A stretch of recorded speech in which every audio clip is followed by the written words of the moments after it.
In 1985, a 25-year-old factory worker in Ohio bought a house, 3-bedroom, quarter-acre, single income, no college degree. He paid it off in 19 years. His grandson is 25 right now, college degree, 2 jobs, lives with 3 roommates. He's not buying a house this year, or next year, or possibly ever. Same family, same country, same work ethic, completely different outcome. This is not a story about laziness. This is a story about math. And once you see the numbers, you will understand exactly why an entire generation is falling behind their parents for the first time in modern American history. So let's look at the real data from the USA, Canada, UK, and Australia. No opinions, just numbers. And by the end of this video, you will understand exactly why your bank account feels like it's running on a treadmill that someone secretly turned up to maximum speed. Let's start with the single most important economic study published in the last decade. Raj Chetty, an economist at Harvard, led a research team that tracked income mobility across generations in the United States. Their finding shattered a core assumption that had defined the American identity for a century. For children born in 1940, 92% earned more than their parents did at the same age. For children born in 1980, that number had fallen to 50%. A coin flip. Half of all Americans born in 1980 are doing worse than their parents did. And every projection using current trends suggests the number for children born in 2000 and later is even lower. This is not a recession story. This is not a pandemic story. This is a 40-year structural decline that has been building quietly under every headline you've ever read. Now let's understand exactly why this is happening. Because the reasons are specific, and they are measurable. The first reason is housing. In 1985, the median home price in the United States was approximately $84,300, according to U.S. Census Bureau historical data. The median household income that year was approximately $23,620. That means the average American family needed 3.6 years of total household income to buy a median-priced home. In 2026, the median home price is approximately $420,000. The median household income is approximately $80,110. That means the average American family now needs 5.2 years of total household income.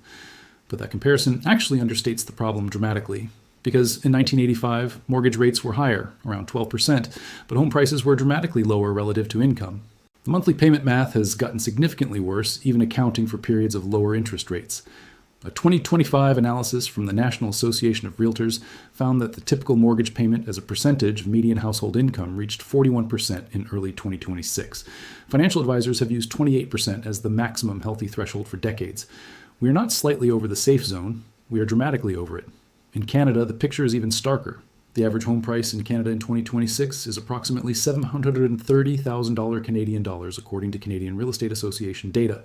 In Toronto and Vancouver specifically, that figure exceeds $1 million. The average Canadian household income is approximately $98,000 Canadian. That means a Toronto family needs over 10 years of total household income just to match the home price, before accounting for interest, taxes, and the actual mortgage structure. In the United Kingdom, the house price to income ratio reached 8.6 in 2025, according to the Office for National Statistics, compared to approximately 3.5 in the early 1990s.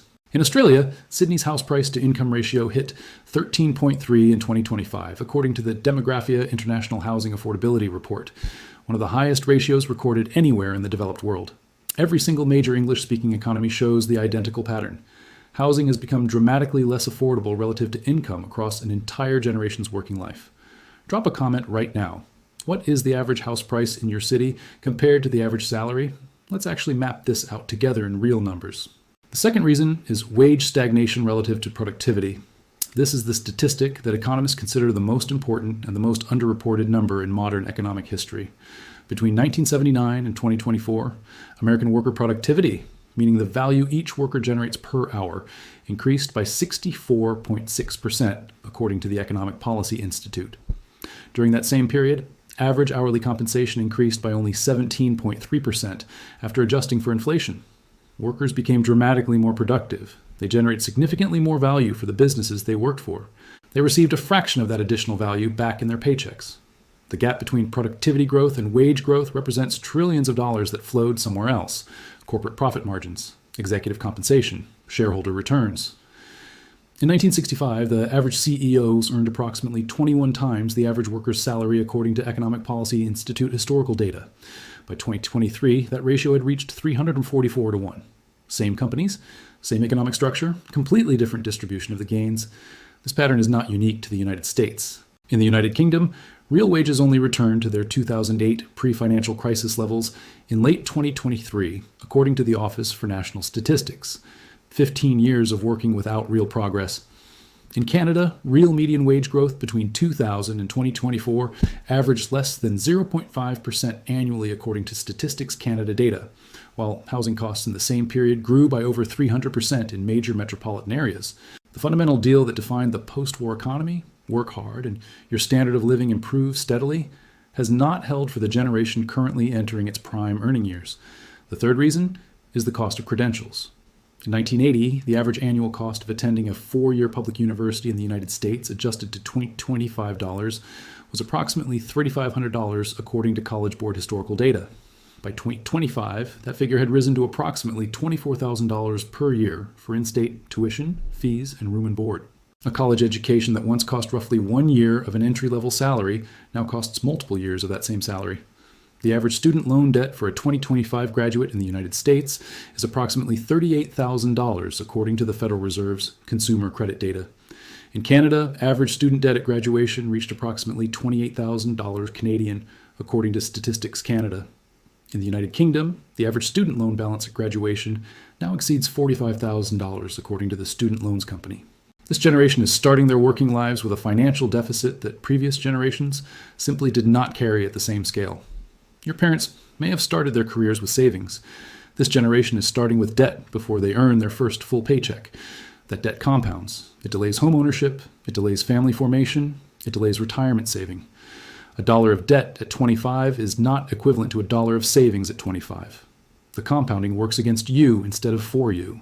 This single structural difference, debt at the start of a career instead of savings, may be the single largest factor explaining why wealth accumulation curves for this generation look completely different than they did for their parents. The fourth reason is retirement security. In 1980, approximately 38% of private sector American workers had access to a defined benefit pension, a guaranteed retirement income paid by the employer regardless of market performance.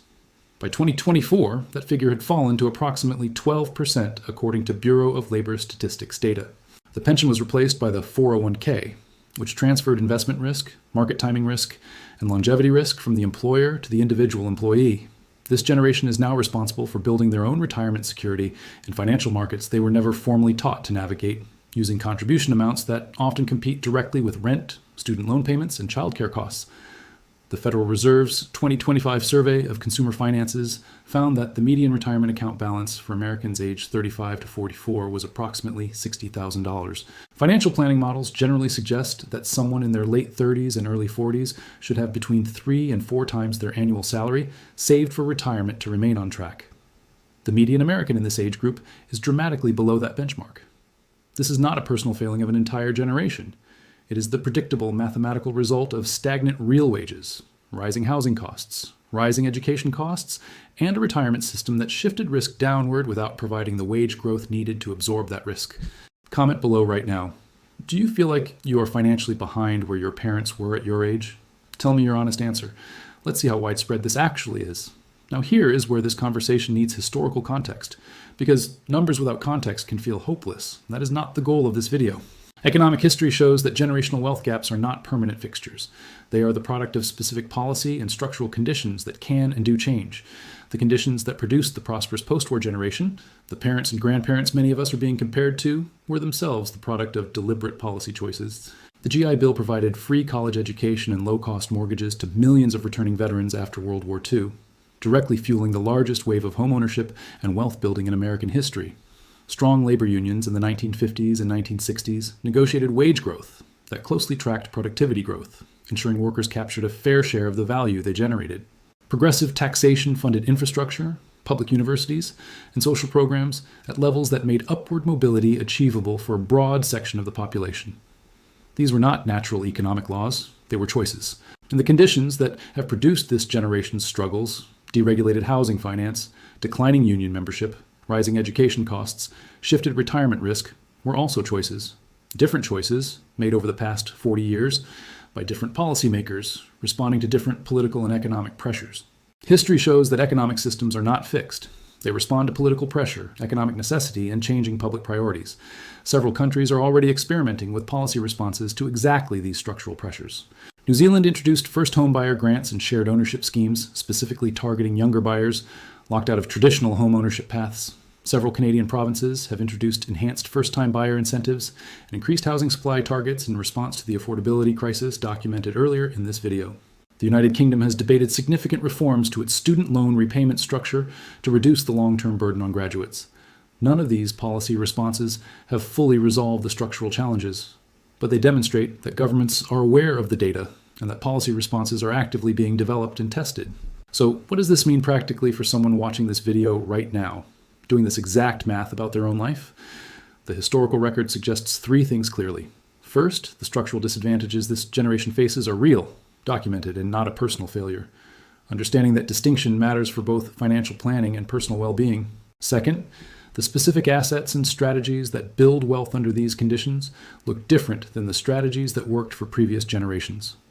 Traditional advice built around a single income, a 30-year mortgage, and a company pension reflects an economic environment that largely no longer exists. Third, policy conditions do change over time, often in response to exactly the kind of generational pressure currently building across every major developed economy.